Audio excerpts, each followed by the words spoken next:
Stop. Tous les reportages ont une part de mise en scène qui est parfois intentionnelle ou qui n'est pas prévue à l'origine, mais que la situation impose. Voici comment les pros abordent la mise en scène.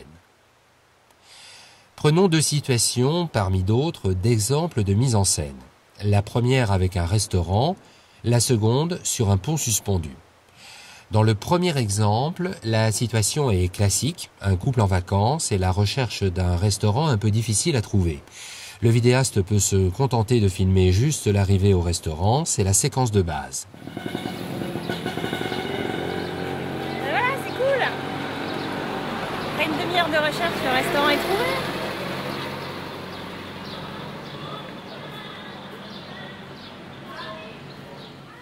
Alors que s'est-il passé? Eh bien, la séquence est tout simplement trop courte et le spectateur en ressort un peu frustré. La solution, c'est de montrer étape par étape tout le déroulé des scènes pour faire participer le spectateur et présenter un montage un peu plus punchy. Voici comment.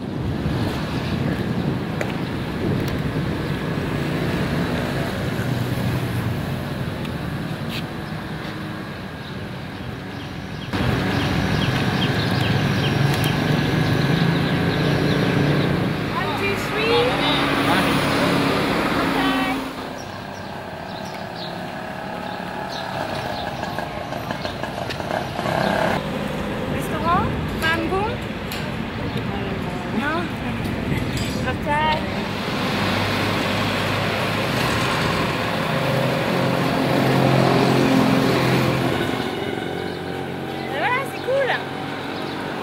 Après une demi-heure de recherche, le restaurant est trouvé.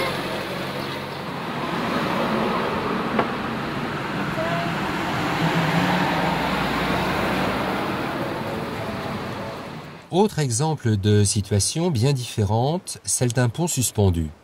L'ambiance peut être mal rendue, c'est-à-dire qu'une situation effrayante dans la réalité, ici un pont situé à 50 mètres de hauteur et en apparence assez instable, peut, à l'image, apparaître comme une situation presque banale. Jugez plutôt.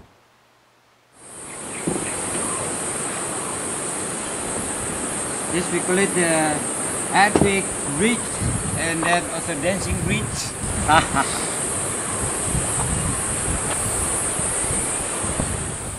Alors le cadreur n'a effectivement pas bien réussi à retranscrire l'ambiance du tournage et ce, malgré l'utilisation d'une caméra subjective qui place le spectateur au cœur de l'action.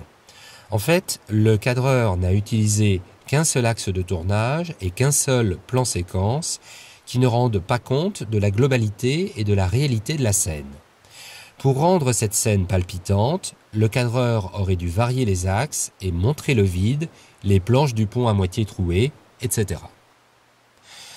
Alors voici une variante avec une problématique un peu inverse. Au lieu d'être subjective, la vue est objective, c'est-à-dire qu'on voit la personne en action sur le pont et on discerne parallèlement la structure et la hauteur de ce dernier.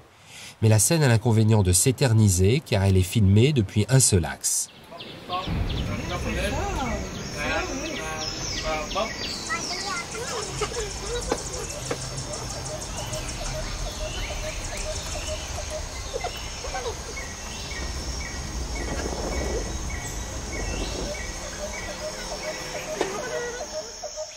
La solution est d'organiser une petite mise en scène dès le tournage avec de multiples scènes en caméra objective. Même sans aucune vue subjective, la séquence est autrement plus dynamique. Jugez plutôt.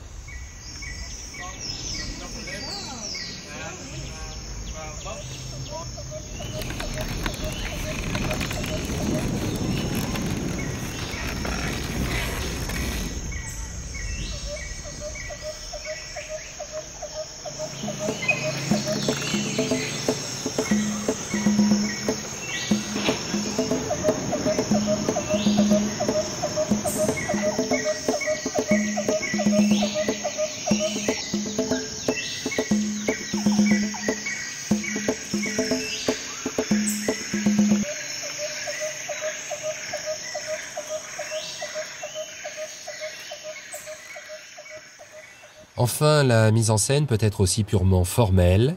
Dans l'exemple qui suit, le professionnel cherche à dramatiser le point de vue, il faut l'avouer. La séquence est un pur effet de style sans justification particulière. Mais on peut admettre que celui qui tient une caméra souhaite quelquefois s'amuser avec la mise en scène.